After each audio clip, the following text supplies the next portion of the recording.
ଆଜି ଆମେ ଏମିତି ଗୋଟେ କାହାଣୀ ଭିତରକୁ ଯିବା ଯାହା ରହସ୍ୟ ଆଉ ରୋମାଞ୍ଚରେ ଭର୍ତ୍ତି।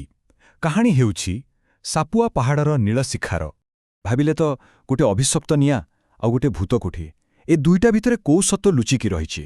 କ'ଣ ସେ ରହସ୍ୟ ଯାହା ଏବେ ବି ଉନ୍ମୋଚନ ହେବାକୁ ଅପେକ୍ଷା କରିଛି? ତେବେ ଚାଲନ୍ତୁ କାହାଣୀର ଆରମ୍ଭରୁ ଆରମ୍ଭ କରିବା।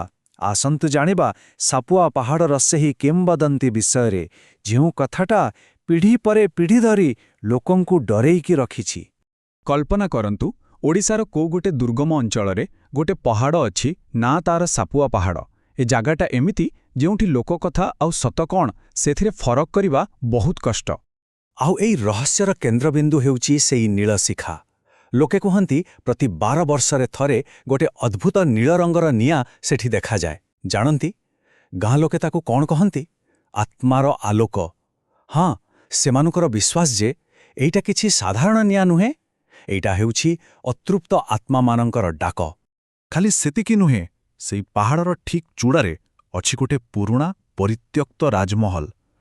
ତା ଭିତରେ କେତେ କ'ଣ ରହସ୍ୟ ଯେ ବନ୍ଦ ହେଇ ରହିଛି କିଏ ଜାଣେ। ଏମିତିକି ଦିନବେଳା ବି କେହି ସେଇ ଆଡ଼କୁ ମାଡ଼ିବାକୁ ସାହସ କରନ୍ତିନି। ହେଲେ ସବୁ କାହାଣୀରେ ଜଣେ ଥାଏ ଯିଏ ଏସବୁକୁ ବିଶ୍ୱାସ କରେନା, ଆଉ ଆମ କାହାଣୀରେ ସେ ହେଉଛି ଆର୍ଯ୍ୟନ। ଆର୍ଯ୍ୟନ ହେଉଛି ସହରରେ ପାଠ ପଢ଼ି ଫେରିଥିବା ପିଲା। ତା ମୁଣ୍ଡରେ ଏସବୁ ଗପ ପଶେନି। ତା ପାଇଁ ଯାହା ବିଜ୍ଞାନ କହେ, ଯାହା ତର୍କ କହେ, ସେଇଆ ହିଁ ସତ। ତେଣୁ ଗାଁ ଲୋକଙ୍କର ଏଇ କାହାଣୀ, ଏଇ ଡର ତାକୁ ପୂରାପୂରି ଅନ୍ଧବିଶ୍ୱାସ ଲାଗୁଥିଲା। ଆଉ ଏଳିଠୁ ହିଁ ଆରମ୍ଭ ହେଲା ପ୍ରକୃତ ଟକ୍କର।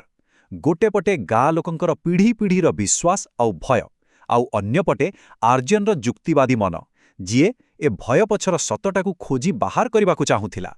ବାସ୍ ସେଇଠୁ ସେ ମନେ ମନେ ଠିକ୍ କରିନେଲା ଯେ ସେ ଏଇ ଅନ୍ଧବିଶ୍ୱାସର ପର୍ଦ୍ଦାଫାଶ କରିବ, ଆଉ ତାର ସବୁଠୁ ବଡ଼ ହତିଆର ତା କ୍ୟାମେରା। ସେଇଟାକୁ ଧରି ସେ ବାହାରି ପଡ଼ିଲା ସେଇ ପାହାଡ଼ ଚଢ଼ିବାକୁ, ଯେଉଁ ପାହାଡ଼ ଆଡ଼କୁ ଚାହିଁବାକୁ ବି ଗାଁ ଲୋକେ ଡରନ୍ତି। ଆଉ ଏବେ ଆସିଲା କାହାଣୀର ସେଇ ମୋଡ଼ ଯେଉଁଠି ନିଶ୍ୱାସ ଅଟକିଯାଏ। ଆର୍ଯ୍ୟନ ପହଞ୍ଚିଗଲା ସେଇ ଅଭିଶପ୍ତ ରାଜମହଲ ଭିତରେ। ସେ ଭିତରକୁ ପାଦ ଦେଉ ଦେଉ ହଠାତ୍ ସବୁକିଛି ବଦଳିଗଲା। ଚାରିଆଡ଼େ ଏମିତି ଥଣ୍ଡା ଲାଗିଲା ଯେମିତି ହାଡ଼ ଭିତରକୁ ବି କଣ୍ଟା ମାରିଦେଉଛି। ଏଇଟା ସାଧାରଣ ଥଣ୍ଡା ନଥିଲା, ଏ ଥଣ୍ଡାଟା ଯେମିତି ଭିତରୁ ଥରେଇ ଦେଉଥିଲା। ଆଉ ତାପରେ ସେ ଯାହା ଦେଖିଲା, ତାର ସବୁ ଯୁକ୍ତି, ସବୁ ବିଜ୍ଞାନ ଯେମିତି ସେଠି ଅଟକିଗଲା। କାନ୍ଥରେ ଲାଗିଥିବା ପୁରୁଣା ମଶାଲଗୁଡ଼ାକ ହଠାତ୍ ଜଳି ଉଠିଲା, ହେଲେ ସେଥିରେ ନିଆଁ ନଥିଲା, ଥିଲା ଖାଲି ନୀଳ ରଙ୍ଗର ଧୂଆଁ। ହଁ, ସେହି କିମ୍ବଦନ୍ତୀର ନୀଳଶିଖା। ସେଇ ନୀଳ ଧୂଆଁର କୁହୁଡ଼ି ଭିତରୁ କାହାର ଗୋଟେ ଛାଇ ଧୀରେ ଧୀରେ ଆଗକୁ ଆସିଲା। ଆର୍ଯ୍ୟନ ଦେଖିଲା, ସେ ଜଣେ ଯୁବତୀ। ତା ମୁହଁରେ ଏକ ଅଜବ ଶାନ୍ତି, ଯେମିତି କୌଣସି ପୁରୁଣା କବିତା। ଦେହରେ ଥିଲା ମୟୂର ପରରେ ତିଆରି ପୋଷାକ, ଆଉ ତା ହାତରେ ଧରିଥିଲା ଗୋଟେ ରହସ୍ୟମୟ ଆଇନା। ଆଶ୍ଚର୍ଯ୍ୟର କଥା, ଝିଅଟି ପାଟି ଖୋଲି ନଥିଲା, କିନ୍ତୁ ତା କଥା ସିଧା ଆର୍ଯ୍ୟନର ମୁଣ୍ଡ ଭିତରେ ଶୁଭୁଥିଲା। ସେ କହୁଥିଲା, ରହସ୍ୟ ଖୋଜିବାକୁ ତ ଆସିଛ, ହେଲେ ଗୋଟେ କଥା ମନେ ରଖ, ସବୁ ରହସ୍ୟର ସମାଧାନ ହେବା ଉଚିତ ନୁହେଁ। ଆଉ ଏବେ ଆର୍ଯ୍ୟନ ସାମ୍ନାରେ ଥିଲା ଗୋଟେ ଭୟଙ୍କର ଦ୍ୱନ୍ଦ୍ୱ, ଗୋଟେ ଅସମ୍ଭବ ବାଛବିଚାର। ଝିଅଟି ତାକୁ ସେଇ ଆଇନର ଅଭିଶାପ ବିଷୟରେ ବୁଝେଇଲା। ନିୟମ ଥିଲା 3ଟା। ପ୍ରଥମ, ଏ ପୁରା ରାଜମହଲଟା ସମୟ ଭିତରେ ଫସି ରହିଛି। ଦ୍ୱିତୀୟ, ଯଦି ଏଇ ଆଇନାଟାକୁ ଭାଙ୍ଗି ଦିଆଯାଏ, ତେବେ ଏଠି ବନ୍ଦୀ ଥିବା ସବୁ ଆତ୍ମା ମୁକ୍ତି ପାଇଯିବେ।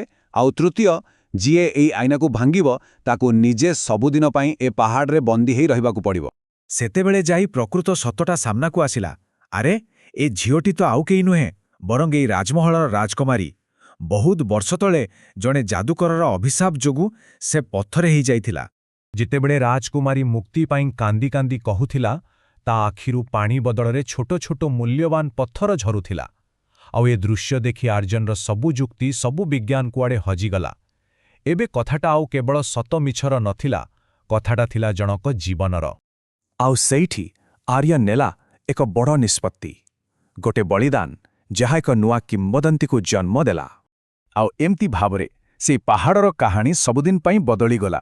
ଆଗରୁ କାହାଣୀ ଥିଲା ନୀଳଶିଖା, ଅଭିଶପ୍ତ ଆତ୍ମା ଆଉ ଭୂତ କୋଠିରି।